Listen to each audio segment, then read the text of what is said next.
Buonasera, bentornati nella nostra live del giovedì. Ancora buon anno a tutti e anche buon Natale, anche se ormai siamo abbastanza lontani, anzi domani è la Befana. Abbiamo già fatto un video al riguardo con Rosario, probabilmente lo avrete già visto. Questa sera invece in live parliamo di collezione. Lo abbiamo già fatto con Rolex e lo facciamo anche questa sera, ma in live con Rosario direttamente dalle terre di Calabria e Ciao anche con ragazzi. lo Zione direttamente dalle terre di Reggio Emilia, però più o meno non è Calabria.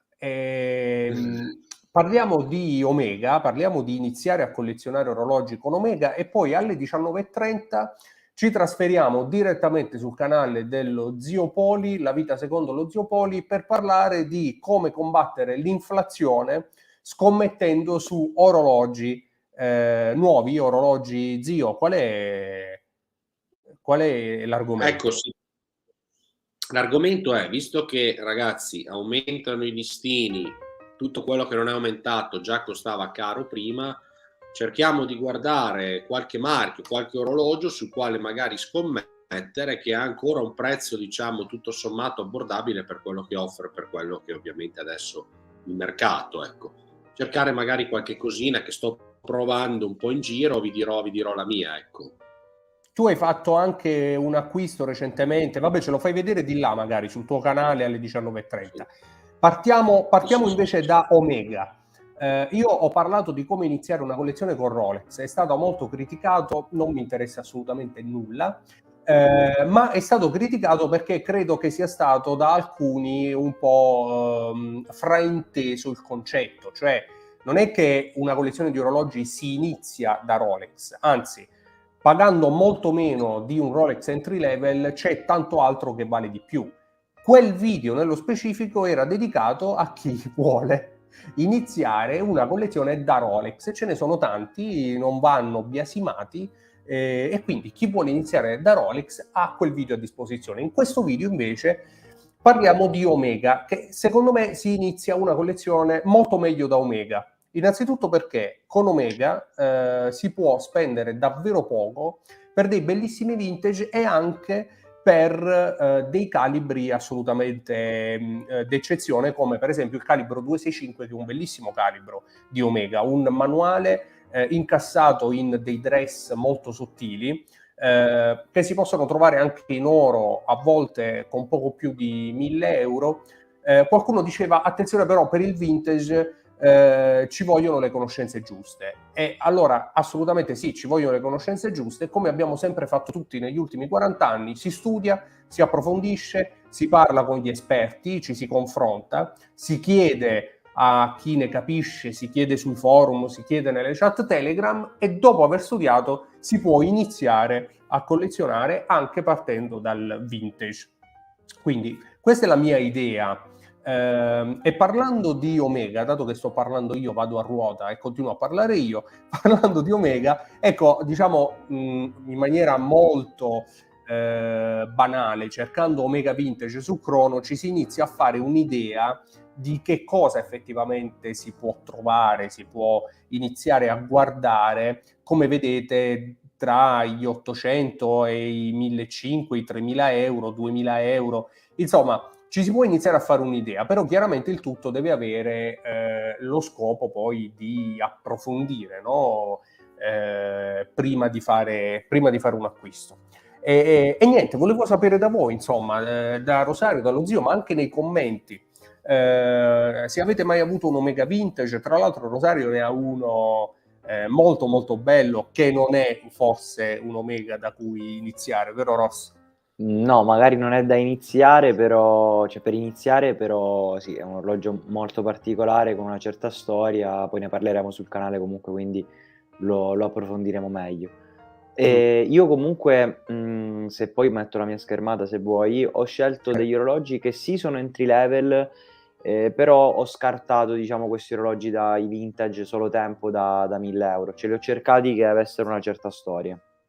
Quindi ti Sì, faccio vedere prima di cosa ho partire con i guardato. tuoi, volevo Ah, okay. rispondere velocemente a Postilla. che parlava del Chronostop. Il Chronostop è un orologio che mio padre ebbe in regalo negli anni 70 da un amico, da un caro amico, che decise di regalargli un orologio, e all'epoca, negli anni 70, purtroppo non ce l'ha più questo Chronostop, però era come regalare un Sector negli anni 90, insomma non era niente di particolare, non era certamente un orologio che valeva l'equivalente dei 1.000 euro di oggi. È stato molto rivalutato nel corso del tempo, tra l'altro è un orologio che mi piace molto, quindi sicuramente il Chronostop Fontana è un ottimo orologio, un ottimo Omega con cui iniziare. E poi Visalli chiedeva, Alessandro, se la revisione costa come un Omega moderno.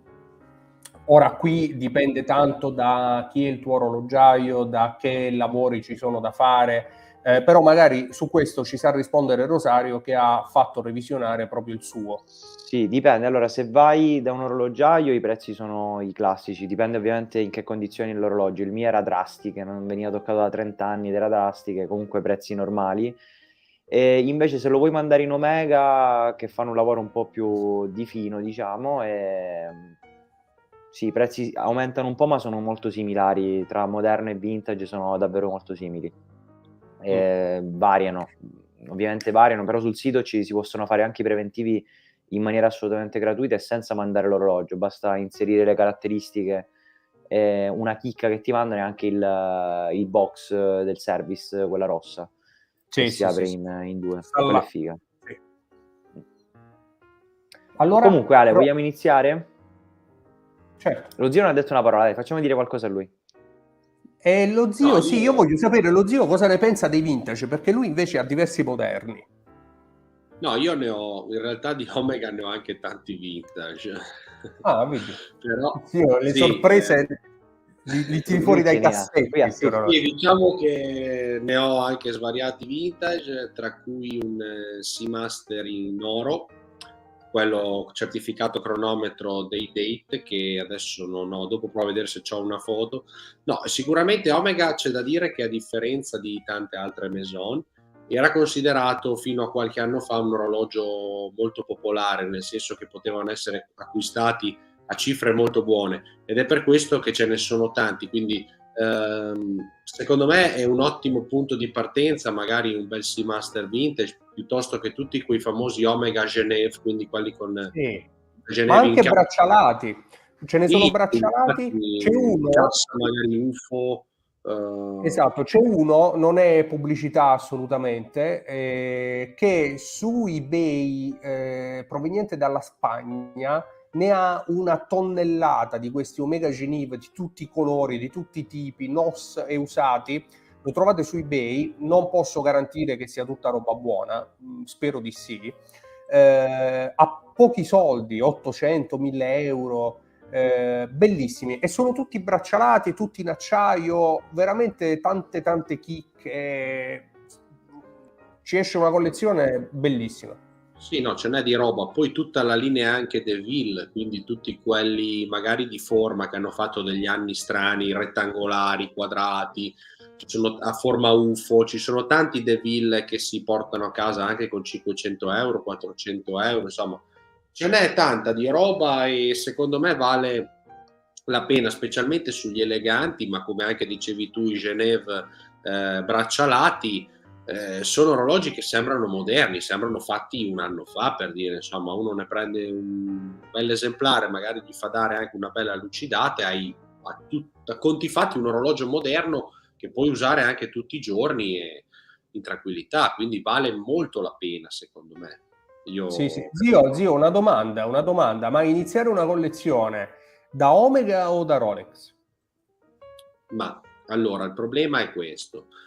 Rolex, si parla già di troppi soldi, perché io ho fatto in tempo a prendere un Precision che poi ho venduto, me ne sono pentito, quando costavano 6, 7, 800 euro senza bracciale. Ti trovavi i braccialati a 1.200, 1.300, quindi da lì si poteva partire. Ormai invece chiedono delle cifre abbastanza importanti. Omega, a differenza, ti permette di partire già, per dire, con 2.000 euro, poterti portare a casa 3 pezzi, perché ti fai, insomma, fai un po' più cose con... Quindi io partirei da Omega, ma per un punto di vista puramente economico, nel senso, io mi immagino la persona che dice devo investire, voglio regalarmi 2.500 euro di orologi. E con Omega riesci a prendere già delle cose anche molto prelibate fino ad arrivare ai primi anni 2000, penso a tutti gli orologi con calibro coaxial 2005 su base ETA. Ma guarda, ho visto da un venditore che conosco, tra l'altro un reseller, a meno di, mi pare, 1.500 euro, un bellissimo Constellation 34 mm day date con il doppio subcontatore a ore 3, a ore 9, che indica settimana, no, e mese. Un orologino strepitoso, della linea pochissimi soldi. Manhattan. Esatto. Manhattan. Sì, beh, quello è un gran bel trend. Uno comincia da lì, infatti per quello ti dico, Omega dà ancora la possibilità di avere un accesso più economico, ecco, e comunque orologi molto molto belli. E che con 2005 puoi prendere o dei bei vintage o addirittura anche un moderno, perché secondo me un Constellation si riesce a prendere anche automatico, la linea DeVille si riesce a prendere anche automatica col calibro sempre 2005. Quindi c'è, insomma, possibilità. Penso anche a Redused, che forse con 2005 adesso si può trovare ancora un orologio magari un po' di più forse. Senza 2005 si trova. Capite che hai già un cronografo blasonato che comunque ha una storia spaziale anche quello, ma c'è già qualcosina, ecco. Anche perché poi ho intenzione di parlare assieme anche di come iniziare una collezione da Longines economici, come iniziare una collezione da Doxa economici, insomma le possibilità sono tantissime, no? Quindi secondo me è interessante come... Io come dicevo prima ho voluto escludere, diciamo, gli orologi classici solo tempo, come diciamo prima i Ginev vari, no? Andando un po' a cercare qualche chicca che avesse anche un valore collezionistico, perché se si vuole iniziare una collezione, appunto parliamo di collezione, quindi pezzi che abbiano una certa storia e anche prezzi abbordabili, perché come diceva ora qui Alessandro, diceva appunto un neofita non è che va a spendere 5-10 mila euro di botta, ma non può aspettarsi che con 800 euro compra un pezzo di storia. Quindi comunque se vuole comprare un pezzo di storia la cifra un po' aumenta, secondo me va un po' più sopra dei 1.000 euro, però ho trovato alcune chicche che volevo farvi vedere che hanno prezzi secondo me davvero ottimi. Quindi Ale, io inizierei e vabbè, ho iniziato subito col grande classico, qui con un prezzo crescente di 5.000 euro, non si può che non parlare dello Speedmaster, così diciamo lo togliamo di torno. E questo, zio, diciamo che è un must have, no? Sì, beh, è l'orologio, o meglio, è stato l'orologio di riferimento per credo 30 anni, nel senso che si comprava delle cifre molto ragionevoli, una storia gigantesca, una macchina non molto performante, ma sicuramente affidabile oltre ogni immaginazione e riparabile da chiunque. È stato per tanti anni l'orologio di chi voleva cominciare, cosa prendo, cosa non prendo. Te intanto prendi uno Speed e dopo vediamo. Adesso costicchiano, insomma, adesso sono già bei soldini questi. Sì, diciamo che iniziano sopra i 5.000, si trova qualcosa, però comunque sono delle cifre ottime. Pensare che adesso il nuovo si compra con circa 7.000-6.500 euro, comunque ti compri un pezzo vintage. Questi qui hanno i loro anni, per esempio questo qui quanti anni c'ha? Ha i suoi quasi 40 anni di storia, cioè non stiamo parlando di un pezzo nuovo, quindi comunque è tanta roba secondo me. Poi appunto andrei su un pezzo che ne abbiamo anche parlato, no scusatemi, è questo qui, che è il Seamaster Acquaterra, ecco qui con 3.000 euro praticamente, qui ci sono anche il 7% appunto di crono che si prende di commissioni, però con 3.000-3.500 euro si porta a casa un orologio da portare tutta la vita praticamente. Questo qua si trova anche a meno. Sì, infatti. Io ho un'idea di iniziare una collezione con orologi economici a molto più economici. Io parlo di roba ma ci arriviamo. 500 euro, 600 euro. Sì, però quello che dicevo io, appunto, almeno il mio punto di vista, è quello che se si vuole iniziare una collezione che avesse anche un valore futuro, no? Non semplicemente avere un orologio, perché avere un orologio praticamente ti basta il telefono, no? Qui hai dei pezzi davvero particolari, secondo me, ma ci sono delle chicche, Ale, che mi sono impegnato nel trovarle, e vediamo se te le riesco a trovare adesso. Vabbè, qui Intanto te ne appunto... faccio vedere una io. Vai. Un Omega Geneve di cui stavamo parlando, $538 dal Giappone, quindi dovete considerare Io ho che escluso il Giappone, perché in Giappone si trovano dei prezzi su Omega incredibili, alla però ho messo fine, soltanto Unione Europea io su alla Crono. fine costerà 800 euro quando ti Sì. arriva tra dazi e IVA più o meno, però con meno di 1.000 euro ti porti a casa un vero pezzo di storia, perché ce ne sono in realtà con pochi soldi. Sì, Questo assolutamente, Omega assolutamente. Geneve, io No, guarda, inizierei una collezione Omega da questo qua, direttamente da questo qua.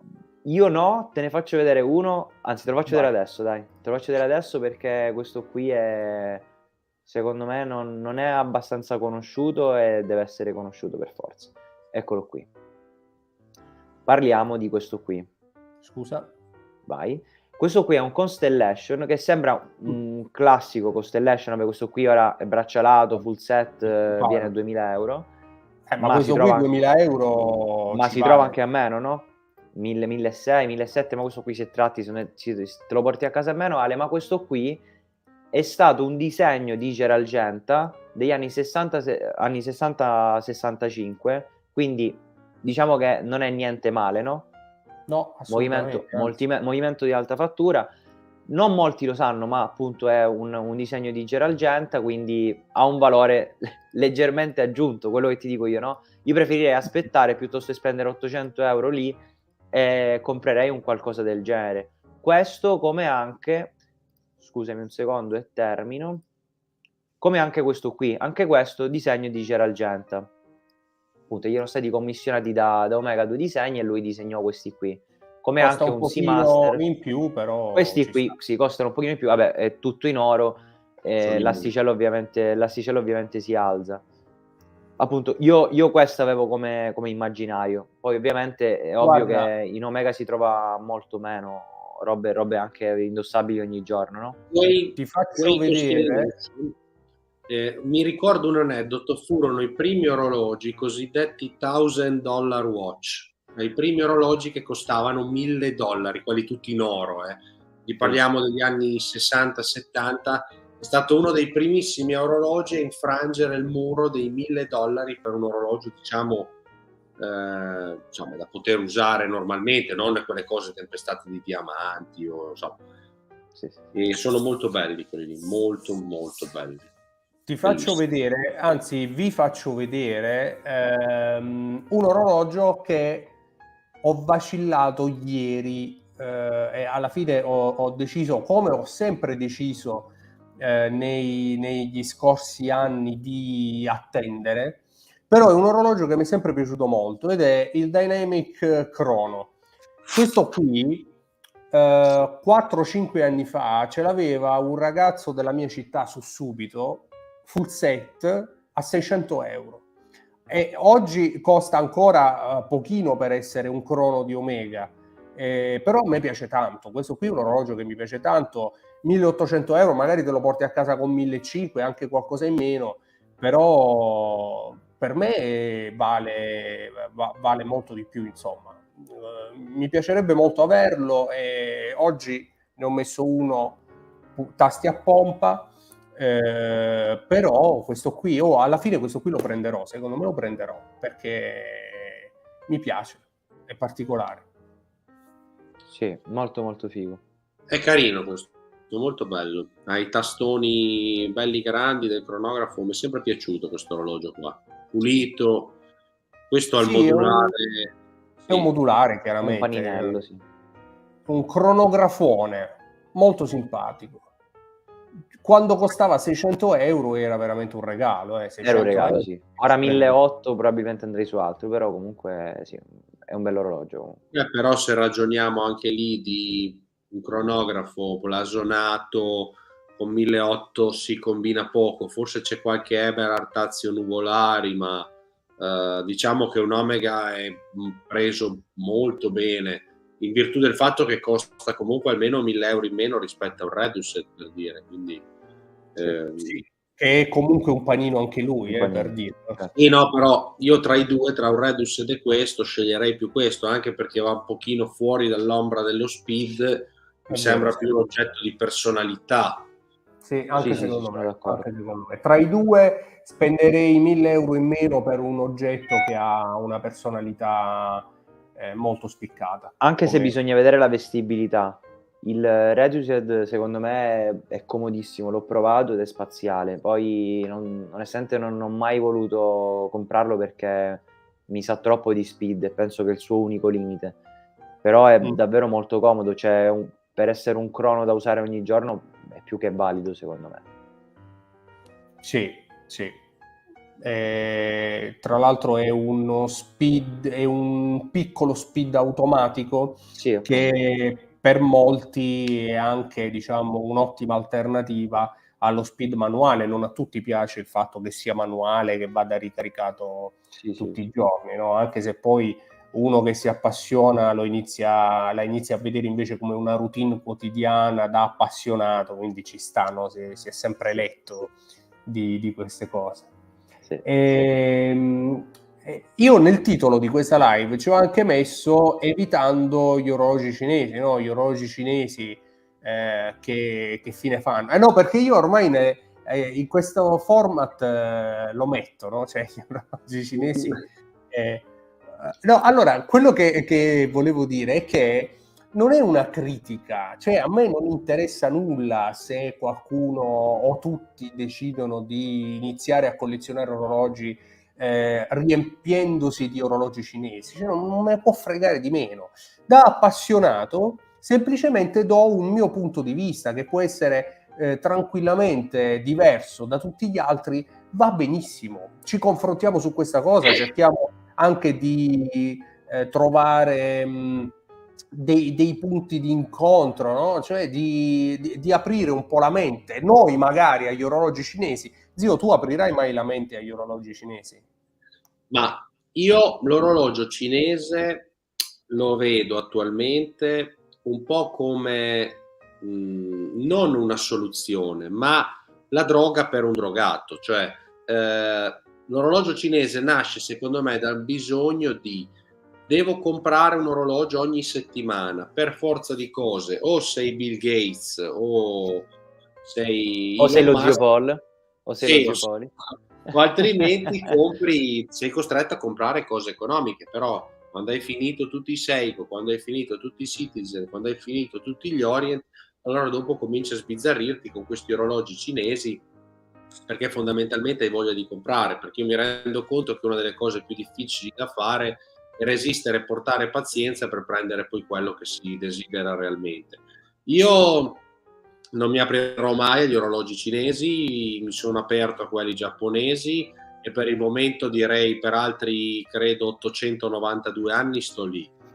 Però hai Poi detto una cosa interessante, su Telegram stavamo parlando, no, con i nostri soliti vocali, e tu hai detto una cosa interessante, cioè io lo approvo, no, un orologio cinese, un Addis Dive, quando ti serve un orologio, no, ma cosa stavi dicendo? anche lì però Ale non è tanto il fatto di cinese, il fatto è che è cinese perché è quello che io approvo come orologio da prezzo, cioè dico io non riesco a stare senza orologio, voglio un orologio con cui andare in mountain bike che se cade lo rompo non me ne frega, voglio un orologio per tagliare il prato, per potare le piante, per andare sul trattore, mi compro un orologio onesto da 50 a 150 euro e me lo uso a fare questi lavori qua perché mi piace avere la presenza al polso. Quindi io in quel caso lì lo tollero come oggetto proprio fine a se stesso, cioè un orologio che segna l'ora. Ma diversamente io non sarò mai a favore di quel tipo di orologeria per il momento. Poi mi riservo di poter cambiare anche idea, ma al momento, vedendo quello che stanno proponendo, io no, non li prendo. No.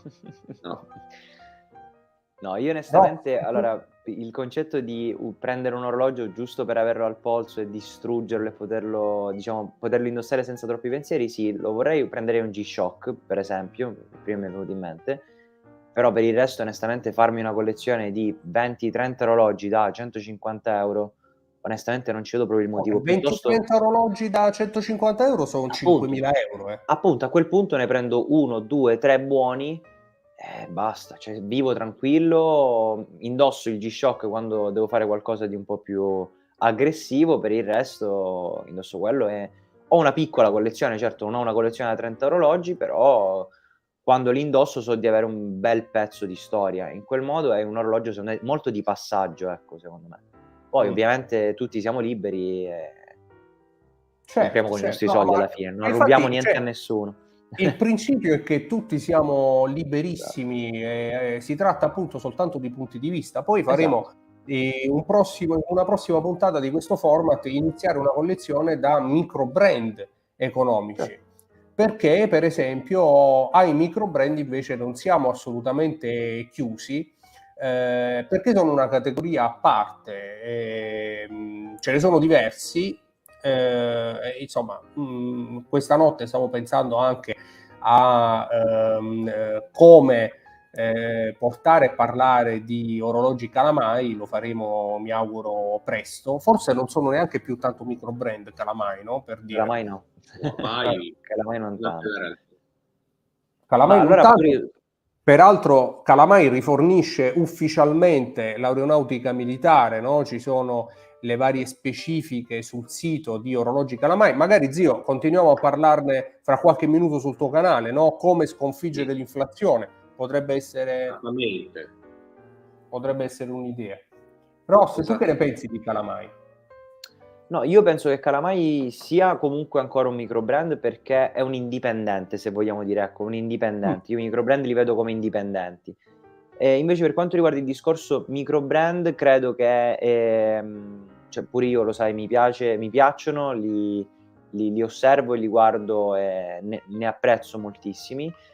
Però credo che loro sì, siano una categoria a parte, ma li comprerei piuttosto che gli orologi cinesi e le varie robacce lì, perché appunto raccontano una storia, hanno uno studio dietro e hanno delle caratteristiche specifiche, no? Poi onestamente, ti ripeto, non comprerei qualcosa giusto per dire ho comprato. No, Che no, poi infatti. è indiscusso il fatto che a chi piace avere una collezione del genere possa dire anche: ma voi comprate una volta ogni 10 anni. Okay, son punti Sì, di ci vista sta, ci e sta. uno No, ma funziona appunto anche persegue così. quella che è la propria passione, nel senso, io preferisco comprarmi un orologio ogni 10 anni che sia quello che voglio io, piuttosto che accontentarmi o magari loro non si accontentano nemmeno, perché chi compra secondo me questi orologi qui, sì, si accontenta da una parte perché dice: "Questa è la mia possibilità", ma come ci accontentiamo tutti, però comunque allo stesso tempo dice: "Io magari con questi soldi preferisco averne 20 di questa tipologia piuttosto che 1, di quell'altra Certo, tipologia lì". Quindi certo. cioè io capisco, non condivido, ma capisco quello che stai dicendo tu, Ale. No, io i micro brand li ho sempre osservati, per piacermi deve veramente spaccare, cioè per Sì. piacermi deve essere dietro veramente un progetto, qualcosa che mi rapisca. Succede con Calamai, succede sicuramente con HTD di cui abbiamo parlato precedentemente, anche 2 anni fa. Probabilmente con pochissimi altri. In questo momento neppure mi viene in mente cos'altro. No, per esempio Eh, il progetto di Inceptum o an Inceptum mi piace tantissimo, mi piace lì tantissimo. hai tanto da raccontare. Sì, sono orologi che ormai iniziano a costare anche tanto, quindi, io per questo dico più indipendenti, no, perché si avvicinano più alla fascia di Nomos, ecco. Certo. Sì, c'è Ma anche no, cioè, ma quello Primatic. che voglio dire io è che anche Nomos è iniziata come micro brand, ma anche Rolex è iniziato come micro brand, no? Sì, Ovvio è che le startup, ogni azienda è una startup all'inizio, magari fra 10 anni HTD o Calamai saranno, non voglio dire l'Omega attuale, però saranno, noi diremo che sarà un brand, non più un micro brand o indipendente. Cioè, sì, sì. Bah, vedremo, Ecco, noi vedremo anche perché sono le 19:30 e a questo punto continuiamo sul canale dello Zione, La Vita Secondo lo Zio Poli. Continuiamo in live lì, tra l'altro trovate il link diretto alla live non appena termina questa, quindi non vi muovete, mettetevi comodi, andate a bere un bicchiere d'acqua o prendetevi un po' di whisky, perché ci scolleghiamo e ricominciamo fra pochissimo. Insomma, come direbbe qualcuno, consigli per gli acquisti. Grazie e a tra poco. Ciao. Ciao ragazzi.